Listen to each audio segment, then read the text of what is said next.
हाँ तो एवरीवन, एक बार फिर से आप सभी का मोस्ट वेलकम एजुकेशन डाइस पर। और यह है अपनी हिंदी की रेगुलर क्लास। इस क्लास में हमने इससे पहले जो टॉपिक पढ़ा है भाषा, व्याकरण और लिपि का परिचय, उसको हम कंप्लीट कर चुके हैं। आज उसके प्रश्नों का अभ्यास कर लेते हैं तो आपको पता चल जाएगा जो हमने पढ़ा है वो वास्तव में आपके लेवल का है, आपकी क्लास का है और आपके काम आने वाला है या नहीं। तो यहाँ पर कुछ प्रश्न हैं जिनका अभ्यास हम करने वाले हैं और इनके आंसर भी आपको बताने वाला हूँ।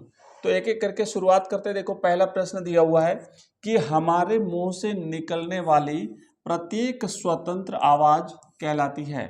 आप लोग आंसर बताते जाइए अगर आपको पता है तो, और अगर नहीं पता है तो इसका आंसर लिखिए आप। वो ध्वनि कहलाती है। हमारे मुख से निकलने वाली प्रत्येक स्वतंत्र आवाज ध्वनि कहलाती है। दूसरा प्रश्न देखो, हिंदी रिक्त स्थान लिपि में लिखी जाती है। तो हमने इसे कंप्लीट पढ़ लिया था अच्छी तरह से। हिंदी जो है वो देवनागरी लिपि में लिखी जाती है। देवनागरी भारत की जो दो प्राचीन देवनागरी भारत की जो दो प्राचीन लिपियां थी, ब्राह्मी लिपि और खरोष्ठी लिपि, तो उसमें से जो ब्राह्मी लिपि थी उसी ब्राह्मी लिपि से देवनागरी लिपि का विकास हुआ है। हमने देवनागरी लिपि की विशेषताएं क्या है सब कुछ कंप्लीट पढ़ ली है। और हिंदी के साथ साथ देवनागरी लिपि में जो दूसरी भाषा लिखी जाती है, जैसे मराठी हुई, कोंकणी हुई, नेपाली हुई, ये सारी भाषाएं, उसके अलावा पाली है, प्राकृत है, संस्कृत है, ये सारी भाषाएं भी हमने देखी है। नेक्स्ट प्रश्न तीसरा है कि लिखित ध्वनि संकेतों को रिक्त स्थान कहते हैं। तो ध्वनि के वो संकेत जो लिखित रूप में लिखे जाते हैं वो लिपि कहलाते हैं। यहाँ पे याद रखना आपको कि जो ध्वनि संकेत हैं उनको जब हम लिपि चिन्हों के माध्यम से, विशेष चिन्हों के माध्यम से जब उनको लिखित रूप दे देते हैं तो वो लिपि कहलाती है। अगला क्वेश्चन देखो, चौथा प्रश्न है कि भाषा के रिक्त स्थान रूप में समाज की संस्कृति, इतिहास और साहित्य सुरक्षित रहता है। तो भाषा के लिखित रूप में, क्योंकि भाषा के दो रूप हैं, तो आप याद रखेंगे भाषा के लिखित रूप में। मौखिक भाषा तो परिवर्तनशील होती है, लेकिन जो लिखित भाषा होती है वो स्थायी होती है। और स्थायी भाषा को हम जब भी लिखते हैं, किसी भी समाज की संस्कृति, उसका इतिहास और उसका साहित्य जो है वो सुरक्षित रहता है लंबे समय तक। नेक्स्ट प्रश्न देखो, अगला क्वेश्चन देखो, नेक्स्ट है पांचवा प्रश्न। देवनागरी लिपि का विकास भारत की प्राचीन रिक्त स्थान लिपि से हुआ है। तो देवनागरी लिपि का विकास भारत की प्राचीन ब्राह्मी लिपि से हुआ है। ये भारत की प्राचीन लिपियां थी, ब्राह्मी और खरोष्ठी, और जो ब्राह्मी लिपि थी उससे देवनागरी लिपि का विकास हुआ है। अगला क्वेश्चन है कि जिस भाषा को बालक अपनी माँ तथा परिवार द्वारा सीखता है उसे कहते हैं, उसे मातृभाषा कहते हैं। तो याद रखना है कि बालक जो अपनी माँ से सीखता है और साथ ही साथ बालक जो अपने परिवार से जो भाषा सीखता है वो उसकी मातृभाषा कहलाती है। नेक्स्ट प्रश्न है, हिंदी भाषा के परिवार में लगभग बोलियां हैं। तो हिंदी भाषा के परिवार में 18 बोलियां हैं। हमने देखा था कि हिंदी जो भाषा है उसको 5 उप विभागों में विभाजित किया है। पूर्वी हिंदी, पश्चिमी हिंदी, राजस्थानी हिंदी, बिहारी हिंदी और पहाड़ी हिंदी। और फिर इनके अंतर्गत अलग अलग भाषाएं जो है वो शामिल की जाती है। हमने देखा था, जैसे मान लो पश्चिमी हिंदी की अगर आपको याद करनी है तो याद कैसे करना है कि एक सूत्र मैंने आपको बताया था, जैसे खड़ी हरियाणवी ब्रज बुंदेली में कन्नौजी करे। तो खड़ी मैंने खड़ी बोली, हरियाणवी मैंने हरियाणवी, और उसके बाद ब्रज भाषा, बुंदेली और कन्नौजी भाषा। तो ऐसे आपको अलग अलग याद करना पड़ेगा। इसी तरीके से अगर आपको राजस्थानी का याद करना है, आपको पूर्वी हिंदी, बिहारी हिंदी, पहाड़ी हिंदी, तो वो सारी भाषाएं आपको याद रख लेना। ये शुरुआत में आपको लगेगा थोड़ा सा टफ है, लेकिन अगर आपने एक दिन याद कर लिया, बैठ के 10-15 मिनट सूत्र बना लीजिए, अपने फॉर्मूले बना लीजिए, अपनी ट्रिक बना लीजिए, तो एक बार अगर आपने याद कर ली तो फिर आप कभी नहीं भूलोगे। नेक्स्ट प्रश्न है कि पंजाबी भाषा रिक्त स्थान लिपि में लिखी जाती है। तो पंजाबी भाषा बच्चों गुरुमुखी लिपि में लिखी जाती है। गुरुमुखी, अलग अलग भाषाओं की जो अलग अलग लिपियां हैं उसमें पंजाबी की जो भाषा जो लिपि है वो गुरुमुखी लिपि है। और प्रश्न करेंगे और जो भाषा आएगी तो हम आगे आपको बताते रहेंगे। नेक्स्ट प्रश्न है, शब्दों के मेल से जब एक पूर्ण विचार प्रकट होता है तो वह क्या कहलाता है। देखो, शब्दों का जो मेल होता है, जोड़ होता है और उनसे एक पूरा विचार प्रकट होता है तो वह वाक्य कहलाता है। वाक्य कहलाता है। इसका इस तरीके से रहता है क्रम। सबसे पहले तो बच्चों आता है वर्ण। वर्ण क्या होता है कि भाषा की सबसे छोटी इकाई वर्ण होती है, इसके और आगे टुकड़े हम नहीं कर सकते। वर्ण के बाद में फिर बच्चों बनता है शब्द। शब्द क्या होता है कि वर्णों का सार्थक जो समूह होता है वो शब्द कहलाता है। और शब्द क्या है कि सार्थक समूह जिसका कोई न कोई अर्थ होना चाहिए। शब्द से फिर बनते हैं पद।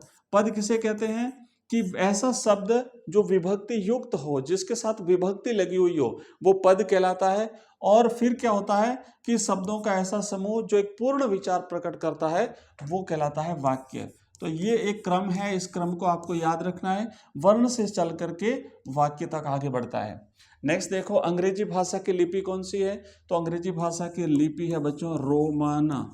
अंग्रेजी की लिपि रोमन है। आप ढंग से याद करिए, शानदार ढंग से मैं आपको टॉपिक पढ़ा रहा हूं। ये टॉपिक जो हमने पढ़ा था अभी तक, हमने जितने प्रश्न देखे हैं वो सारे के सारे कवर हो रहे हैं, एक भी प्रश्न इससे बाहर नहीं जा रहा है।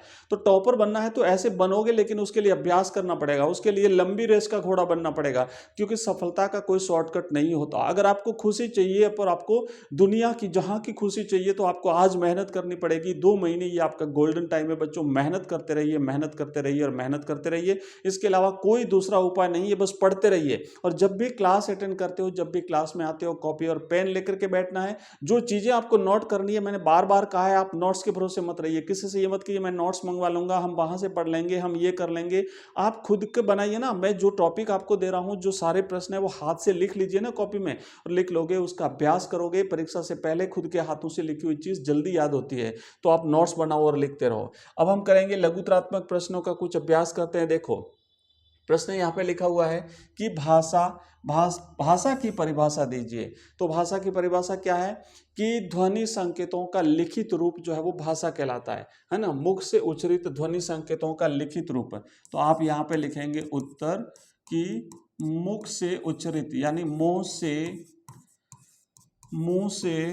उच्चारित, उच्चारित मतलब जिसका उच्चारण होता है, उच्चारित ध्वनि संकेतों, मुंह से उच्चारित ध्वनि संकेतों का लिखित रूप भाषा कहलाता है ना। ध्वनि संकेतों का लिखित रूप जो है वो भाषा कहलाता है। नेक्स्ट प्रश्न देखो, भाषा के कौन कौन से 2 रूप हैं? तो एक तो लिखना है मौखिक भाषा, एक तो लिखना है मौखिक भाषा, और दूसरा लिखना है आपको लिखित भाषा। ठीक है, मौखिक भाषा और लिखित भाषा, ये आपको लिखना है, ध्यान रखना है। अब देखो नेक्स्ट अगला प्रश्न है अपना, अगले क्वेश्चन की तरफ बढ़ते हैं। भाषा और बोली में अंतर क्या है? तो भाषा जो है ना, वो भाषा का अपना साहित्य होता है। भाषा जो है वो एक व्यवस्थित होती है, और भाषा बड़े क्षेत्र में बोली जाती है, जबकि बोली जो है वो एक सीमित क्षेत्र में बोली जाती है। इसका अपना साहित्य नहीं होता है बोली का। तो ये आप अंतर लिख सकते हैं, उसमें और भी बहुत सारे अंतर हैं। नेक्स्ट प्रश्न देखो कि राजस्थानी बोलियों के वर्ग में कौन कौन सी बोलियां सम्मिलित है? जैसे भाषा की जो 5 उपवर्ग हैं, उसमें से एक है राजस्थानी हिंदी। तो राजस्थानी हिंदी जो है, या राजस्थानी बोलियों का जो वर्ग है, उसमें कौन कौन सी बोलियां आती है? तो देखो इसमें एक तो आती है मारवाड़ी, ठीक है, एक तो आती है इसमें मारवाड़ी, एक आती है मेवाड़ी, मेवाड़ी, फिर आती है इसमें मेवाती, और एक आती है इसमें हाड़ौती, है ना, हाड़ौती। तो ये 4 वर्ग आप इसमें याद रखेंगे। अगला प्रश्न देखो ध्वनि किसे कहते हैं? तो मुख से उच्चारित स्वतंत्र जो आवाज होती है वो ध्वनि कहलाती है ना। मुंह से उच्चारित स्वतंत्र आवाज, मुंह से उच्चारित स्वतंत्र आवाज जो है ये ध्वनि कहलाती हैं। ठीक है, ध्वनि कहलाती हैं। नेक्स्ट देखिए, हिंदी किस लिपि में लिखी जाती है? तो देवनागरी लिपि में लिखी जाती है। हिंदी देवनागरी लिपि में लिखी जाती है। नेक्स्ट प्रश्न देखिए, भाषा के शुद्ध और सार्थक स्वरूप का निर्धारण कौन करता है? तो वो व्याकरण करती है बच्चों, व्याकरण। भाषा के शुद्ध और सार्थक स्वरूप का निर्धारण व्याकरण करती है। किसी भी भाषा की जो व्याकरण होती है वही उसे शुद्ध रूप देती है, वही उसे जो है वो व्यवस्थित रूप देती है। लिपि की परिभाषा लिखिए। तो लिखना है ध्वनि संकेतों का लिखित रूप ही लिपि कहलाता है। ध्वनि संकेतों